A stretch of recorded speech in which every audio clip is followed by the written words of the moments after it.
والصلاة والسلام على أشرف الأنبياء والمرسلين سيدنا ومولانا محمد وعلى آله وأصحابه أجمعين. رب اشرح لي صدري ويسر لي أمري واحلل عقدة من لساني يفقهوا قولي.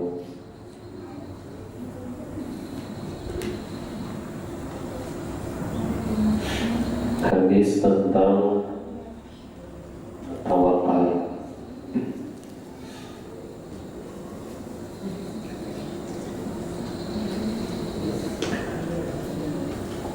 Wabihi qala a'udzu billahi minasyaitonir rajim wa tawakkal 'alal hayyil ladzi la yamut wa qala wa 'alallahi falyatawakkalul mu'minun. Dan hanya kepada Allah sajalah hendaknya orang-orang yang beriman bertawakal, berserah kepada Allah. Apabila berserah selain kepada Allah, berarti lain orang beriman. Orang beriman itu hanya satu, berserah kepada Allah saja.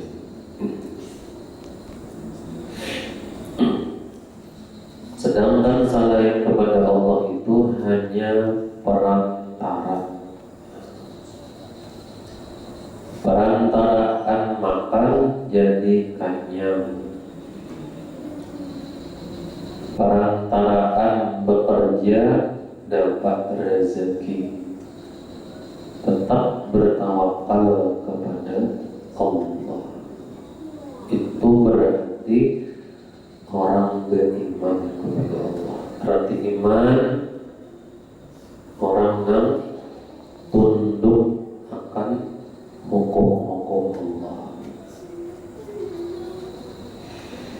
Kemudian faiza azamta fatawakkal 'alallahi innallaha yuhibbul mutawakkilin. Kemudian apabila kamu telah membulatkan tekad, maka bertakwalah kepada Allah. Sesungguhnya Allah menyukai orang-orang yang bertawakal kepadanya. Jadi banyak ayat-ayat Al-Quran yang menyuruh untuk bertawakal hanya kepada Allah. Yang pertama surah Al-Furqan, yang kedua surah Al-Ibrahim, yang ketiga surah Al-Imran, yang keempat surah At-Talaq. Seberataan itu Allah memerintahkan jangan bertawakal kepada selain melainkan Allah saja. Karena selain Allah itu la haula wala quwwata illa billah, ada daya dan kekuatan hanya Allah yang memberi kekuatan. Berarti amal selain kepada Allah sia-sia bertawakalnya.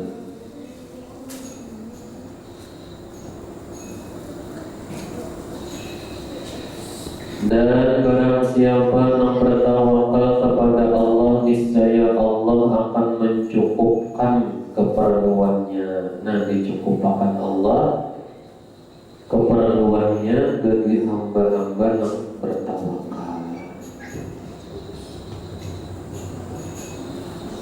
Cukupan aja gitu.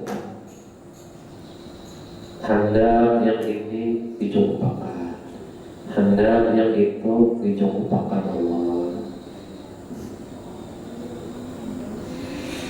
Kemudian dalam surah Al-Anfal ulang, innamal mu'minuna alladzina idza dzukirallahu wajilat qulubuhum wa idza tuliyat 'alaihim ayatuhu zadatuhum imanan wa 'ala rabbihim yatawakkalun. Sesungguhnya orang adalah mereka yang bila disebut nama Allah gemetarlah hati mereka, dan apabila dibacakan ayat-ayatnya bertambah-tambah keimanan mereka karena bacaan tersebut. Dan hanya kepada Allah mereka bertawakal. Satu, apabila sebut nama Allah bergetar hati mereka. Apabila dibacakan ayat-ayat Al-Quran bertambah-tambah keimanannya. Apabila mereka bertawakal, mereka berserah kepada Allah. Ada 3 tanda orang beriman. Yang pertama, apabila disebut nama-nama Allah, mereka bergetar hatinya, tersentuh. Apabila dibacakan ayat Al-Quran, hatinya bertambah-tambah keimanannya, tambah cinta. Yang ketiga, bertawakal kepada Allah. Itu tanda orang beriman. Ketika Sayyidina Umar sebelum masuk Islam, orang yang paling di depan memusuhi Rasulullah, bahkan sampai hendak membunuh Nabi. Ketika Sayyidina Umar balik ke rumah, sekalinya ada Dang Sidin membaca ayat Al-Quran.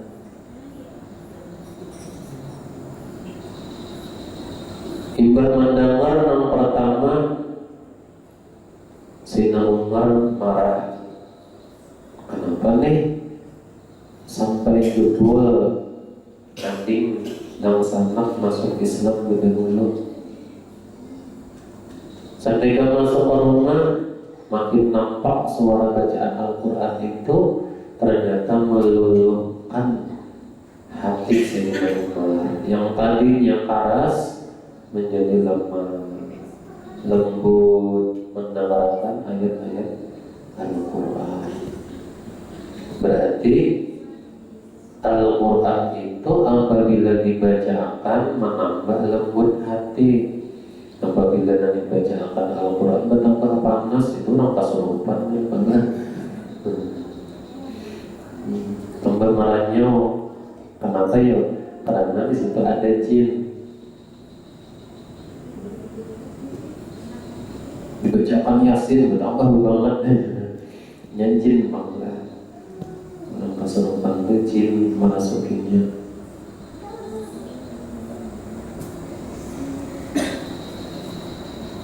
Barang siapa yang hendak rumahnya, tempatnya bercahaya seperti bintang di langit, maka bacakanlah Al-Quran di rumah itu. Maka laksana bintang yang di langit, bercahaya di bumi, kilap-kilap bercahaya. Sekalinya maka di rumah itu dibacakan ayat Al-Quran. Jadi malaikat melihat di bumi itu apabila ada dengan kilap-kilap bercahaya, berarti itu rumah yang dibacakan Al-Quran. Apabila kita melihat ke langit kilap-kilap bintang yang tengah, karena itu malaikat melihat di bumi kilap-kilap, berarti di bumi itu tempat-tempat yang dibacakan ayat Al-Quran. Nawwiru buyutakum bis-salati wa tilawatil Quran. Jadi Rasulullah beri cahaya, terangi rumah-rumah kamu itu dengan cara satu, membaca Al-Quran dan sembahyang. Jadi nama rumah disembahyangi, rumah yang dibacakan Al-Quran itu bercahaya pada pandangan hakikatnya. Mudah-mudahan kita bisa menghiasi rumah kita dengan membaca Al-Quran dan sembahyang di rumah, ya, supaya bercahaya rumah kita.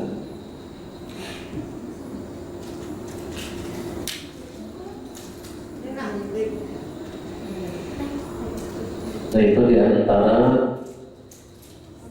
perintah-perintah untuk bertawakal kepada Allah. Pada pertemuan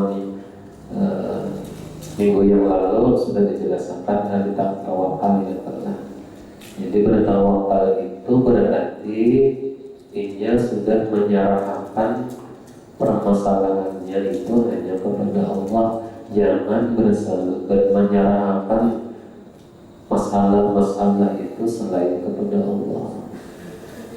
Apalagi menyerahkan masalah lawan dukun, jangan.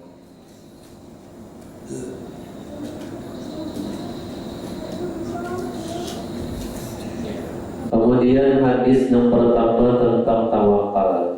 Ani bin Abbas radhiyallahu anhu qala qala Rasulullah sallallahu alaihi wasallam uridat alayya umamu fara'aitu Nabi sallallahu alaihi wasallam wa ma'ahu ruhaitu wan nabiyya wa ma'ahu rajul wa rajulani wan nabiyya laysa ma'ahu ahadun isra bi ali sawadun azimun nazantu annahum ummati faqila li haja Musa wa qawmuhu walakin inzur ila al-ufuqi fanazartu fa idza sawadun azimun faqila li unzur ila al-ufuqil akhar fa idza sawadun azimun faqila li hadhihi ummatuka wa ma'ahum sab'una alfan yadkhulul jannah bighairi hisabin wala azabin. Dari Ibnu Abbas radhiyallahu anhu berkata, Rasulullah sallallahu alaihi wasallam bersabda, dinampakkan kepadaku umat-umat terdahulu. Kulihat ada seorang nabi disertai kelompok kecil. Ada pula nabi yang disertai 1-2 orang saja. Bahkan ada pula seorang nabi tanpa seseorang pun. Tiba-tiba ditampakkan kepadaku satu rombongan manusia besar. Lalu aku mengira bahwa mereka itulah umatku. Lalu dikatakan kepadaku, ini adalah Musa dengan kaumnya. Lihatlah ke ufuk sana. Kemudian aku melihat ke ufuk sana. Tiba-tiba aku melihat satu rombongan besar. Selanjutnya dikatakan kepadaku, kemudian lihatlah ke ufuk lain. Tiba-tiba di situ terdapatlah suatu rombongan yang besar pula. Lalu dikatakan kepadaku, itulah umatmu, dan beserta mereka itu ada 70.000 orang yang dapat memasuki surga tanpa dihisab dan tidak disiksa terlebih dahulu. Jadi Rasulullah dinampakkan, dilihatkan ada beberapa kelompok yang dipimpin oleh nabi-nabi masing-masing. Ada yang banyak kelompoknya, ada yang sedikit. Dalam setiap kelompok itu ada nabinya. Nabi Musa, Nabi Adam, Nabi Nuh ya. Lalu dinampakkan pulang kelompok rombongan yang besar. Itulah umatnya Nabi Muhammad SAW. Jadi zaman Nabi Muhammad ini umat yang paling banyak. Mudah-mudahan kita termasuk daripada umat Nabi Muhammad SAW. Kemudian Rasulullah SAW bangkit dan masuk ke dalam rumahnya. Orang-orang ramai membicarakan tentang orang-orang yang memasuki surga tanpa hisab dan siksa. Tanpa hisab itu maksudnya apa ya? Masuk surga kadada berhitung, kadada ditimbang masalah, langsung masuk surga. Sebahagian dari sahabat itu ada yang berkata, mungkin saja mereka itu sahabat Rasulullah SAW Sebagian lagi berkata mungkin mereka itu ialah orang-orang yang dilahirkan dalam keadaan Islam. Kemudian dia tidak mempersekutukan sesuatu dengan Allah, dan mereka menyebutkan bermacam-macam penafsiran. Kemudian Rasulullah SAW keluar menemui mereka, kemudian bertanya, apakah yang sedang kalian bicarakan? Sahabat ini model kayak petangguh-tangguhan ya Allah. Menjadi sahabat mungkin membicarakan Rasulullah masuk surga pada berhisab itu sahabat-sahabat Nabi. Mungkin juga masuk surga pada berhisab itu adalah orang-orang yang beriman, yang pada mensekutukan Allah, yang pada bertuhan selain Allah. Lalu Rasulullah keluar dan bertakut. Apa namanya pendidikan Rasulullah?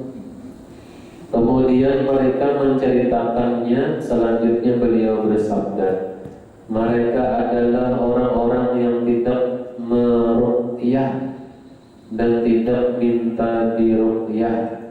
Mereka tidak melakukan tahayyur, mengundi nasib dengan perantara burung, dan hanya kepada Rabb-Nya lah mereka bertawakal. Nah, jadi orang yang masuk surga pada berhisab itu jalan Nabi adalah orang yang ada menyerahkan masalah selain kepada Allah.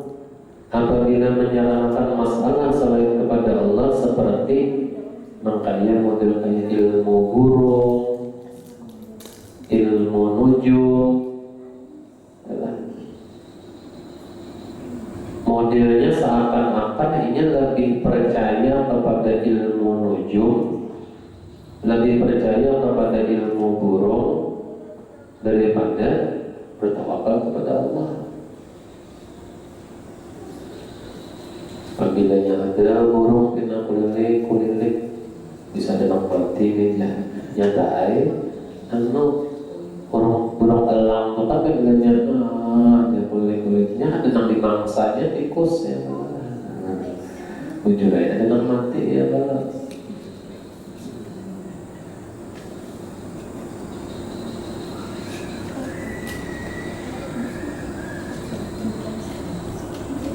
Jangan melakukan tahayyur, mengundi nasib, mengundi nasib. Perlombaan itu jangan, apalagi perlombaannya itu model kayak apa namanya itu lah, berbayar. Apabila siapa yang untung itu mengambilnya, nah itu tidak boleh dalam hukum Islam. Mengundi nasib dengan perantara burung, macam-macam. Hal ini adalah segi-segi perlombaan macam-macam sekarang ini.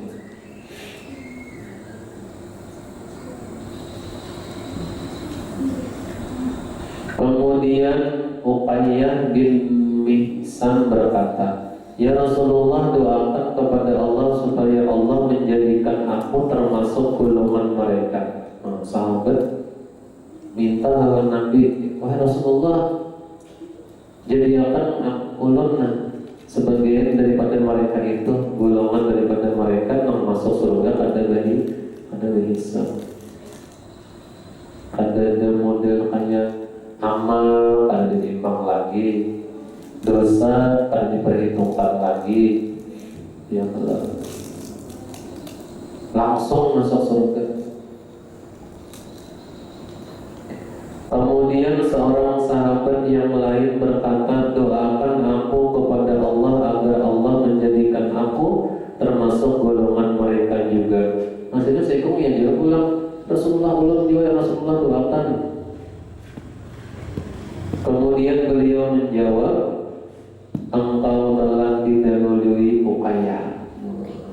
Ujar Rasulullah ikut tadundi Rasulullah ukayah sudah dulu minta doakan. Dalam hadis ini kita dapat mengambil pelajaran bahwa jawaban dari Rasulullah SAW yang mulia, engkau telah didahului Uqayyah, ini merupakan jawaban yang tidak melukai dan menyakitinya.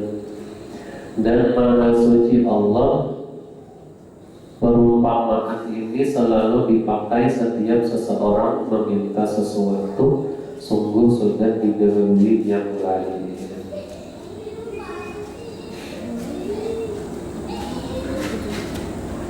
Jadi apabila ada sesuatu yang baik, ya memang kesempatan baik itu laka-laka saja berdoa. Di antaranya Nabi Rasulullah, barang siapa yang berdoa di awal turun hujan, itu adalah waktu mustajab. Doa hujan turun, makasih berdoa. Paling kadang membaca surah Inna a'tayna kal-kautsar 1 kali. Sebanyak apa titiknya banyu hujan yang turun, seitu juga kebaikan yang ditulis oleh Allah. Sekalinya membaca surah Inna a'tayna kal-kautsar. Kira-kira siapa yang tahu menghitungi titiknya hujan yang telah? Karena mungkin juga pulang hujan pun sakit titik turun ya.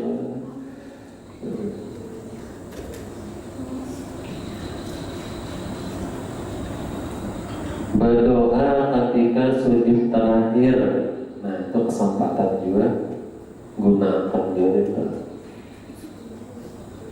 Jadi ada kesempatan minta doa, berdoa.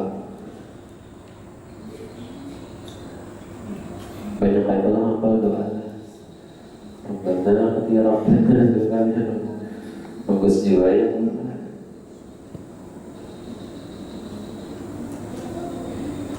Waktu apa lagi ya? Ketika awal turun hujan, doa bagus, mustajab. Ketika sujud terakhir setiap sembahyang, waktu yang bagus juga berdoa. Apalagi berarti orang berdoa itu meminta kepada Allah, bukan meminta selain kepada Allah. Berarti orang berdoa itu bertawakal kepada Allah. Tujuannya adalah tawakalnya. Jangan berdoa meminta kepada selain Allah. Namun berdoa meminta selain kepada Allah berarti syirik. Orang yang syirik itu termasuk dosa besar.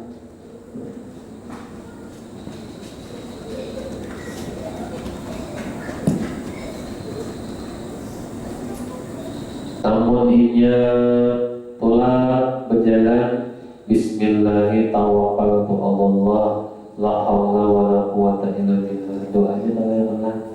Doa ketika bepergian. Bismillah, dengan nama Allah, tawakkaltu, aku bertawakal, aku berserah kepada Allah. Dan diselamatkan dalam perjalanan. Berarti dia berserah kepada Allah. Jangan berserah kepada selain Allah. Aku memilihnya pada membawa barang ini, bisa berselamat aku. Yang berarti bertawakal kepada sesuatu itu. Ya Allah. Jangan syirik hukumnya. Ibadah itu pulang berhati-hati. Berjalan ya Allah. Apabila sudah sampai dikunci pulang kendaraannya, tawakal mananya. Jangan tawakal biar sudah ada penguncian, kita mau tawakal Allah aja. Nah salah pulang syariatnya. Bukan kita bertawakal kepada kunci nang maulah kada dimalingi orang. Kunci itu syariatnya. Timbah itu dikunci sudah, dianak di tempat yang baik, begitu tawakal lagi. Nah itu muncul tawakalnya. Syariatnya jalan, tawakal usahanya bujur, berusaha ya Allah, supaya dapat rezeki. Jangan berpegang lawan usahanya. Jangan berpegang lawan usahanya. Usahanya itu syariat supaya menjadikan sebab dapatnya rezeki. Rezeki itu tetap dari Allah juga yang memberikannya. Cuma kalau kita misalnya bertawakal lawan dunia kan, jika sudah pas kada dapat target yang ditentukan 10.000 misalnya yang ditargetkan supaya dapat sehari ini, sekalinya 5.000 aja dapat. Nah, mun orang bertawakal lawan gawian yang menyumpah lawan gawian katanya, mau bener aja aku sudah sehari menggawi kan ada separuh aja dapatnya, seharusnya 10 ya. Nah ini bertawakal lawan gawian, lalunya menyumpah. Tapi mun bertawakal lawan Allah, imbas sudah syariatnya begawi, tawakal lagi ya kalau sekalinya kada pas juga misalnya ditentukan 10 dapatnya 5, alhamdulillah berarti Allah memberi aku rezeki segini aja. Nah ini tawakalnya bujur sudah lawan Allah. Nah itu diantara cara-cara di dalam bertawakal. Jangan bertawakal selain daripada Allah. Hanya kepada Allah menyerahkan setiap sesuatu keadaan. Nah mungkin sampai situlah.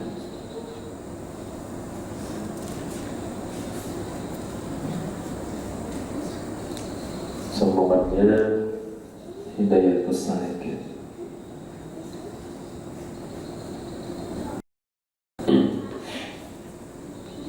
Sampai 178.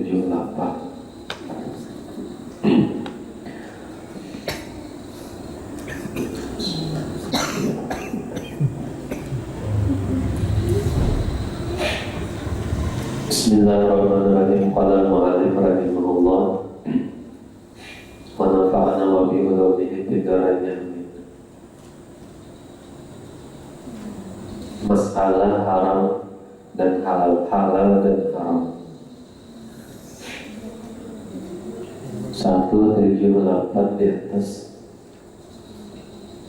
Al-halalu bayyinun wal haramu bayyinun wa bainahuma umurun mustabihatun la ya'lamuhunna katsirun minan nas. Faman ittaqa syubhati faqad istaytara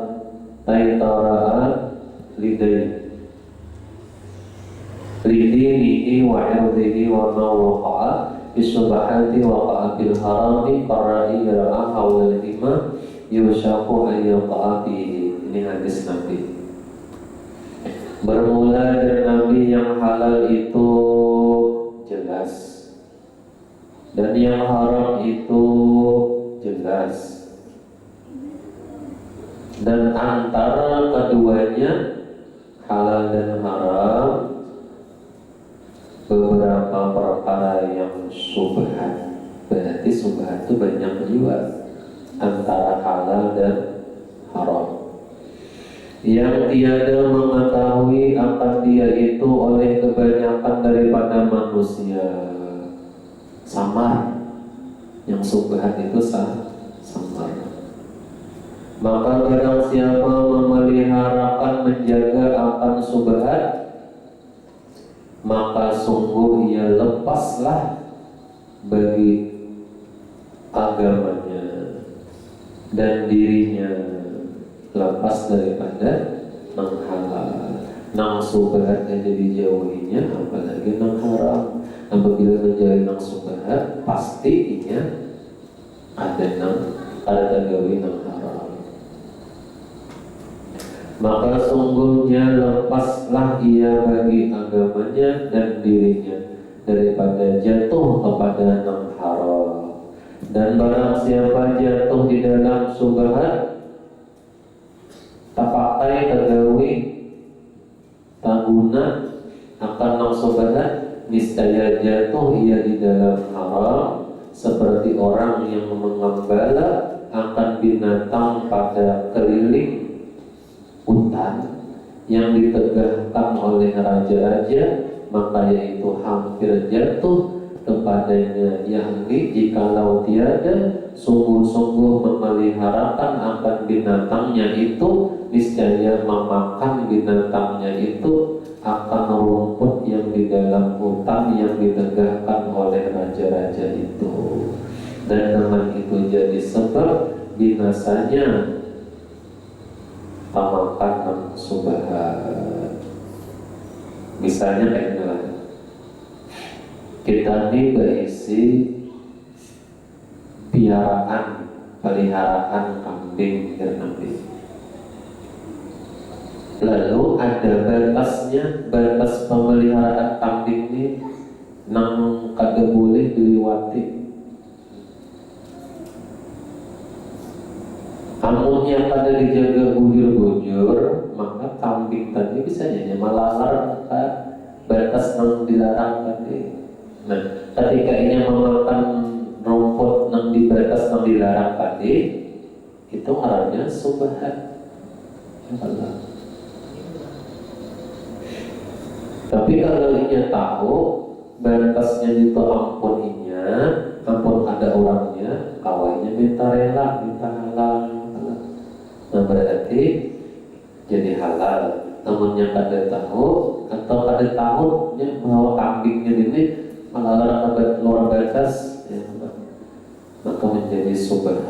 Nah, ketika kambing ini makan yang subhat, lalu kita gunakan kambingnya, entah kita jual dapat hasil daripada sebahagiannya subhat, atau kita sembelih kita makan sebahagian daripada yang subhat. Itu maksudnya. Ngalih bener itu ya. Berhati-hati yang subhatnya ngalih. Karena ada jelas benar subhatnya nih. Nah, apabila kita kebiasaan tagunan yang subhat, niscaya akan jatuh kepada yang haram. Maka oleh karena itu nang subhat itu pun harus dijauhi.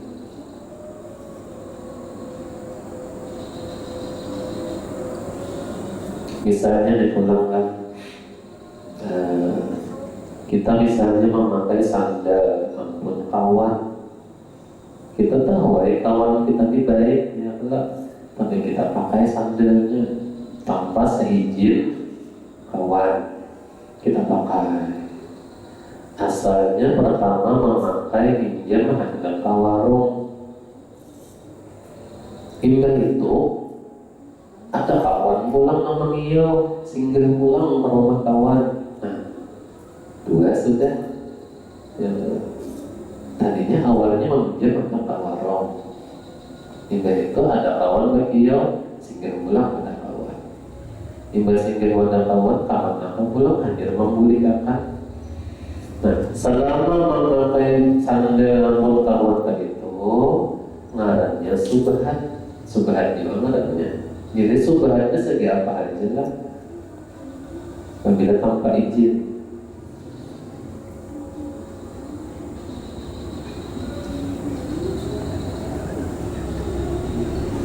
Atau misalnya kita di rumah kawan, pas kawan kada ada lagi di rumah itu, lalu kita nih minum banyu di situ atau empat makan misalnya.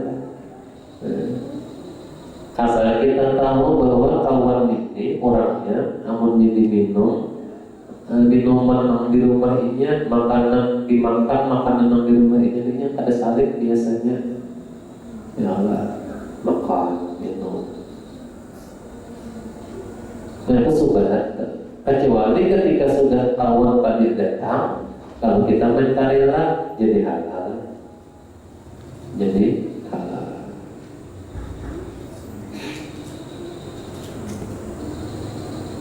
Apabila sudah kita bertamu lawan kawan, kita berpada, aku tadi punya sandal nikah, kenapa aja halal jadinya. Sebelum ada kata diizinkan, direlakan oleh ampunnya, masa itu ngarannya subhat masih. Yang orang benar itu kan kehati-hatian pada subhan. Jadi antara halal dan haram teman-temannya ada ngarannya subhan.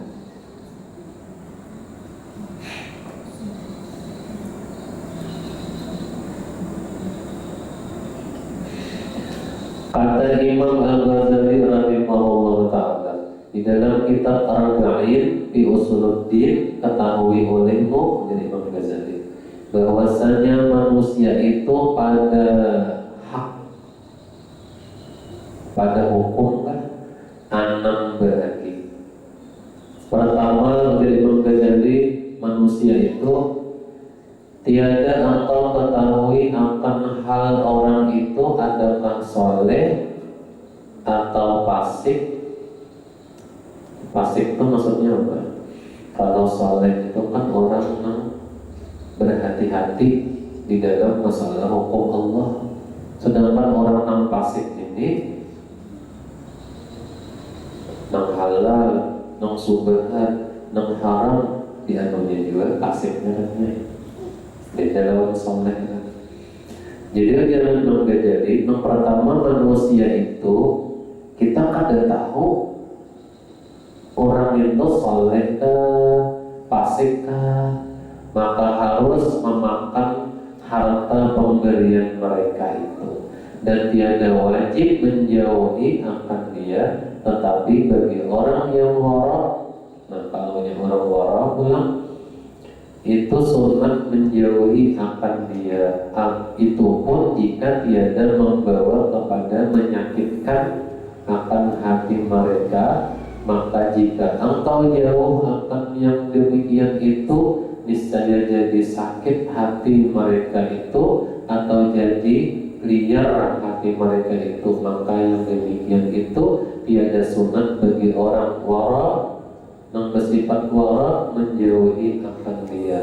Terkadang lazim menerima akan dia karena menyukakan, mengimungi akan hati manusia itu terlebih afdol pada orang wara itu daripada menjauhi akan yang demikian itu.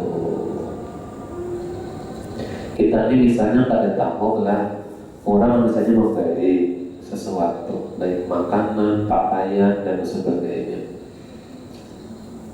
Tapi bagian yang pertama ini kita kada tahu orang ini orang yang berarti kah, orang yang kada kah, soleh kah, fasik kah.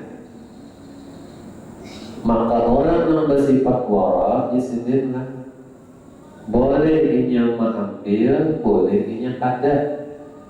Tapi kalau yang menolak itu pacangan maulah orang sakit hati, tersinggung, lebih baik ambil hati.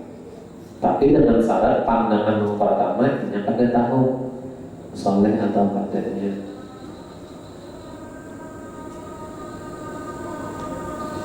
Itu bagian yang pertama, bagian yang bersifat wara. Yang bersifat wara tadi apa ya? Manusia yang berhindar daripada subhan, yang halal, jujur halal memakannya, yang subhan ditinggalkannya. Itu wara berarti.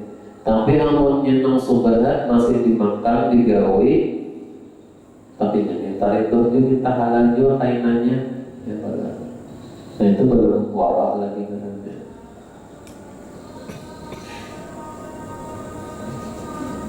Kita dirancak mengenai itu lah. Ya ambil dulu aja, pinjam dulu aja. Biasanya kayak itu ya lah. Kita kepada kita basah kepada.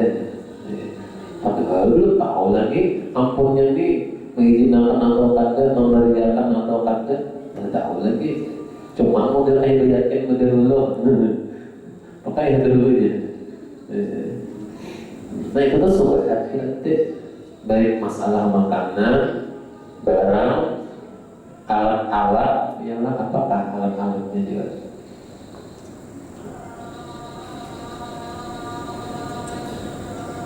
Atau menemukan sesuatu di jalan, tapi sesuatunya itu makanan misalnya ya kalau namun dilihat akan makanan tadi itu bisa basinya, Lalu pian ambil berdahulu. Kita aja apabila ada nang mencari ini, ganti ini. Nah, ketika pian memakan makanan nang gugur tadi itu berarti subhat keadaannya. Apabila ada nang mencari ini, nanti wajib minta ridha, minta halal. Antara pian mengganti harganya, ya kalau teman orang tak menerima dimakan, berarti wajib mengganti harganya supaya dihalalkan orang. Namun yang ada orang ridho, berarti hukumnya bisa menjadi haram. Itu yang pertama, ujar Imam Ghazali. Kemudian yang kedua pula, pandangan pada manusia, bahwa engkau mengetahui akan orang itu soleh, makanya itu halal memakan akan harta pemberian mereka itu, dan tiada sunat menjauhi akan dia. Karena boleh menolak apabila nang memberi itu kita tahu orangnya soleh, bisa berdosa ya.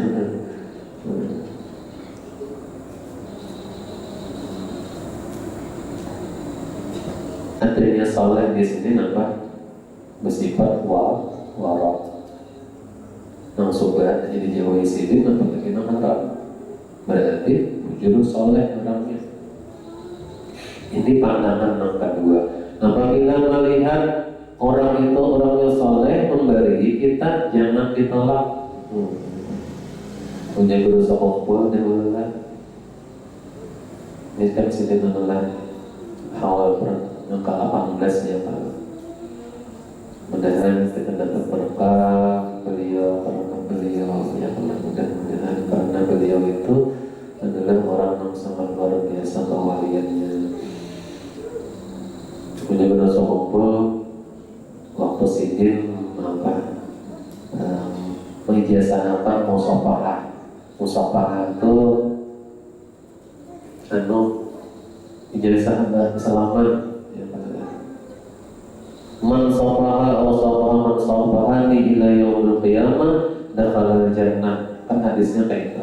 Barang siapa kira Rasulullah yang pernah bersalaman lawan aku, atau orang yang pernah atau menyalami orang yang pernah bersalaman lawan aku, bersalaman sampai hari kiamat, maka orang-orang yang pernah bersalaman itu masuk surga semua.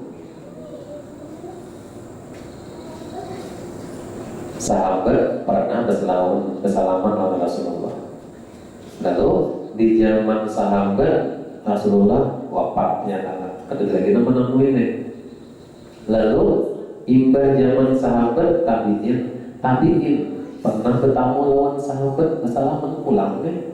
Bersalaman ya pada habis zaman sahabat, zaman tabiin pernah bersalaman lawan sahabat. Imbah itu pulang habis zaman sahabat, zaman tabiin ini pulang bertamuan pulang lawan pengikut tabiin pulang sampai ke guru-guru kita. Nah kalau kita pulang bersalaman lawan guru kita, berarti kan termasuk dalam hadis itu ya kalau orang yang pernah bersalaman lawan guru sampai ke sahabat Rasulullah, kesambung dakhala jannah ya Rasulullah. Orang itu dijamin masuk surga. Sampai nanti sudah sempat lah musafahah bersama Allah. Bisa aja sekarang ini awalnya anak musafahah selain kepada guru sekumpul, juga ada sanatnya diantaranya di Matamura itu lah Guru Muhammad Syukri Munus, Guru Syukri atau Abuya, atau dia anak musafahah lawan Guru Ubah, yaitu Guru Munawar di Kampung Melayu Matamura. Nah bisa juga situ lah. Pampulu ada kesempatan ayo kesana datangi berombongan menuju keluarga anak kita musafaha supaya ada jaminan ya. Bersama Allah bilanya sudah datang kena rombongan-rombongan yang musafaha ini dimakani sidik, dijamu sidik, cuma dia sidik apabila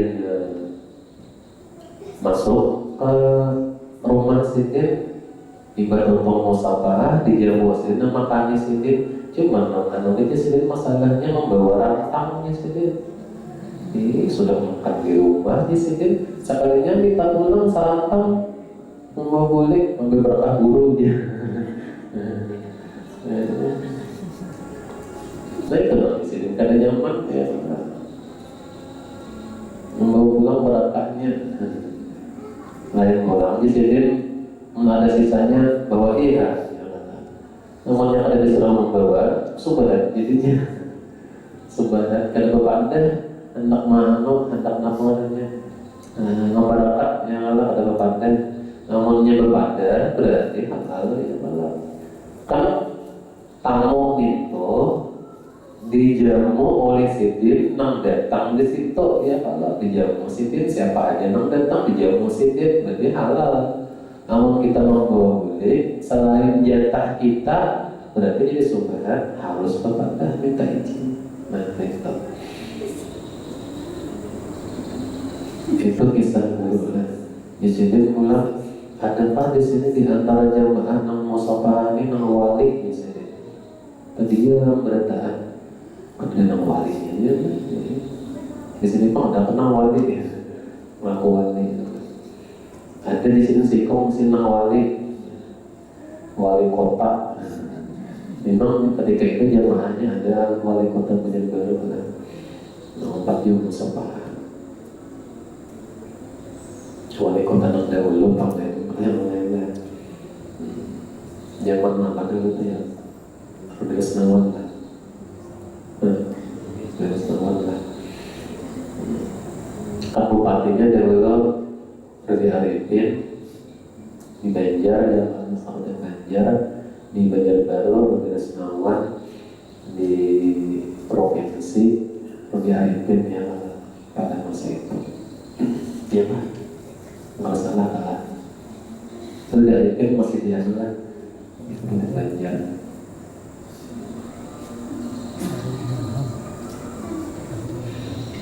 nah mungkin itulah yang bisa sampaikan di kesempatan pengajian hari ini mudah-mudahan Allah Subhanahu wa Ta'ala memberikan kita kekuatan kala menjauhi nang subhat apakah lagi nang haram namun tagawi jiwa tapakai jiwa nang sobahan maka hendaklah kita minta ridha minta halal kepada orang nang kita gunakan kita pakai nang halal masalah subhan tersebut supaya menjadi halal jangan menjadi haram. Dan dari penjelasan Allah ini adakah hendak ditakut makan silakan.